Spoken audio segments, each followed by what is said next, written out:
మనం దేవుడు అనుగ్రహించాలి, నిన్ను అనుగ్రహించడానికే, నన్ను అనుగ్రహించకపోవడానికి నీకేం చుట్టం కాదు, నాకేం పక్కం కాదు ఆయన.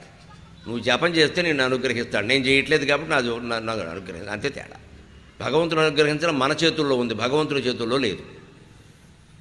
అకారణంగా భగవంతుడు అనుగ్రహిస్తాడు అనుకోవడం అంత మూర్ఖత్వం ఇంకోటి లేదు. దయచేసి ఆ మాట విడిచిపెట్టండి. అకారణంగా ఎవరిని అనుగ్రహించరు, భగవంతుడు అసలే అనుగ్రహించాడు, సకారణంగానే అనుగ్రహిస్తాడు. నువ్వు కష్టపడాలి, జపం చేయాలి, తపస్సు చేయాలి, లౌకికమైన భోగాలు వదిలేసుకోవాలి, రాగద్వేషాలు వదిలేసుకోవాలి, చిత్తశుద్ధి కలిగించుకోవాలి, మనస్సులోంచి మానావమానాలు, నిందాస్తుతులు అన్నీ సమానంగా తీసుకోవడం నేర్చుకోవాలి. నిత్యం నమ శివాయ, నమో నారాయణాయ, శ్రీమాత్రే నమః, ఇలా ఏదో ఒక మంత్రాన్ని పట్టుకుని వేళ్ళాడాలి.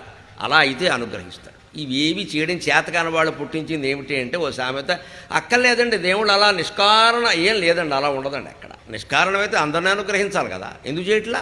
సకారణంగానే ఉంటుంది.